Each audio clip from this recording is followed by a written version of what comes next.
So my question then is, how do we get the financial system more focused on Main Street, to lend money responsibly to people and to get smaller businesses the capital they need? Part of the answer comes from community banks. To see a fascinating one of these in action, I'm going to North Dakota. Imagine your hometown community bank with 100 branches across 3 states. That's the story of Bremer. Randy and Michelle Thompson are serious corn and soybean farmers. Today it's a house call not from a doctor, but from a mild-mannered banker. You know your customers.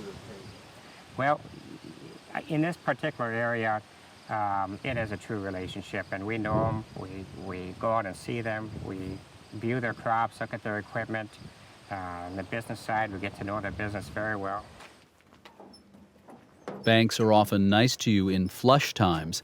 The real test comes during hard times, like the summer of 2007 when hail tore through the Thompsons' fields. We lost everything but 2 quarters. Everybody around here. And it came right down the middle of our farm, so it got pretty much everything. During the crisis, Ron the banker didn't hide under his desk and pretend to be out to lunch. He himself comes from a farming family, and within hours he was out at the Thompsons to reassure them. You go through adverse conditions, and that's when I think a bank is when they're there to help people through that situation, because they'll bounce back. It's 1 year and it's very difficult, but the Thompsons are here for the long run.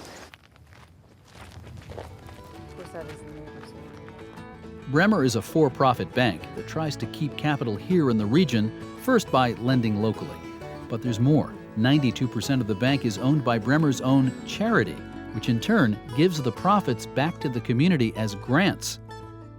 The rest is owned by the bank's own employees. Oh, I can't imagine working with a national bank. I don't see how, there's no way we could operate with one. It just, they'd just be too out of touch to understand what's going on.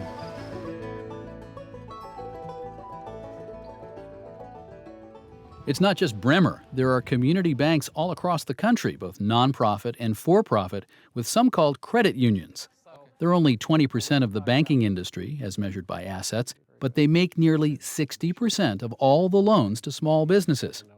Community banking, though, has not been immune to the economic crisis, and just like some big commercial banks, some smaller community banks have had a tough time. What has to change to get the wider financial system more in line with the values of Main Street and the goal of better livelihoods for more people?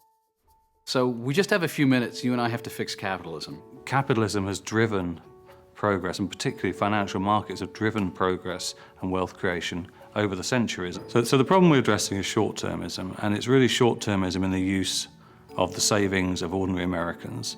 We need to address how we change our investment institutions so that they actually do properly work in our long-term interests. And I think if they did that, we would start to see the investment in jobs, the investment in communities. Something big has to change. Some argue it's the biggest bank of them all, the United States Federal Reserve. America's Federal Reserve System has a superpower.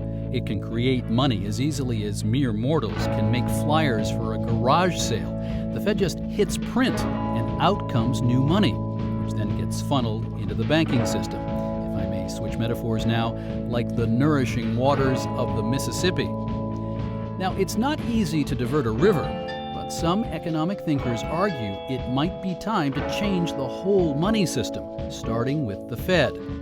What if that mighty river of Federal Reserve money didn't flow to any and all banks, but just toward banks that have a mission to build communities, create jobs, and serve the needs of Main Street?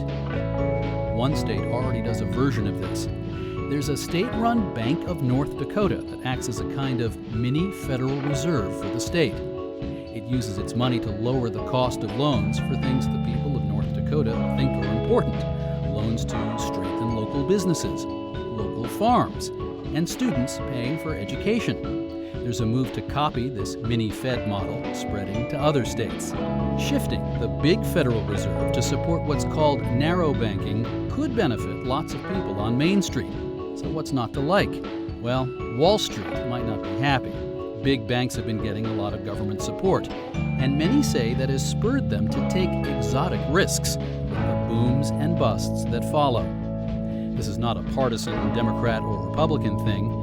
Big financial services companies give a lot of money to both parties, and neither party is likely to go for a shift in the money system like this.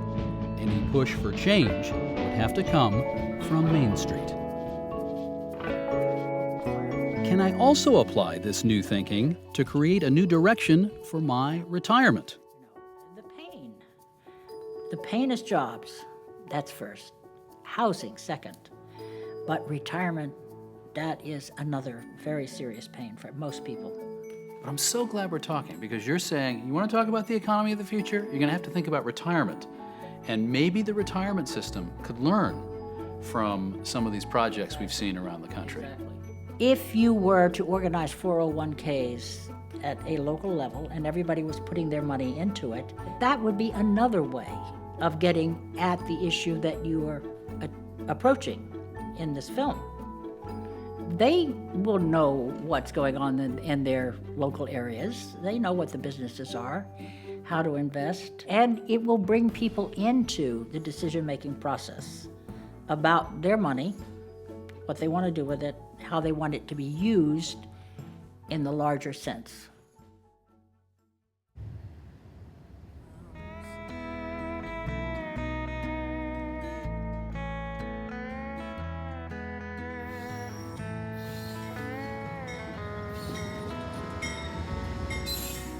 "3:10 a.m. in the morning. This is the way to take public transit between Fargo and St. Paul, Minnesota. Wow, check this out.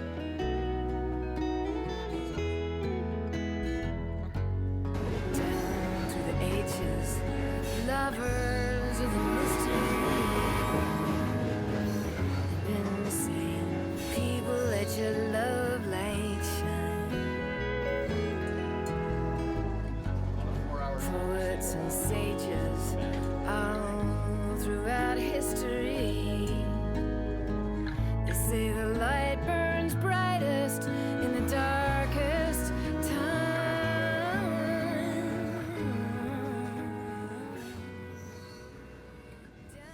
Here's one emerging economic trend, the idea that you don't just buy stuff, you actually buy experiences.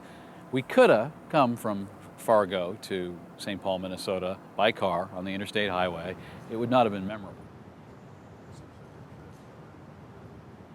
Microeconomics says we all run around asking ourselves how we should spend our money to maximize our own satisfaction. Each year, in late summer, between 100 and 200,000 people a day answer that challenge by coming here to the fair. The Minnesota State Fair is one of the biggest in the country. Finally, a fair economy. Look at that guy asleep by the cow. At this cartoon, amped-up version of Main Street, my question is, what exactly should we measure if we're going to make things better? 3 of us, please. Does that work out? Not just ticket sales or dollars spent on rides.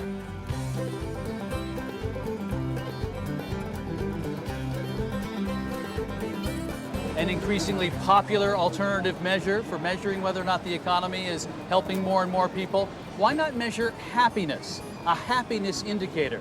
On a day like today, at the Minnesota State Fair, you got to believe the happiness indicator is going up within the fairgrounds. But what about nationwide? What do the figures tell us about happiness around the United States of America? How you doing? You happy? I'm happy. We're at the fair. People at the fair seem to be having fun, but if you look at more rigorous happiness statistics, at last check, the U.S., with all our riches, all our GDP, was only 12th in the world.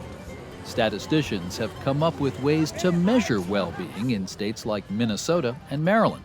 The results show that even when the standard measures of economic activity go up, well-being indicators have flatlined. Economists may get giddy looking at growth data, but we don't necessarily live better or feel happier. It's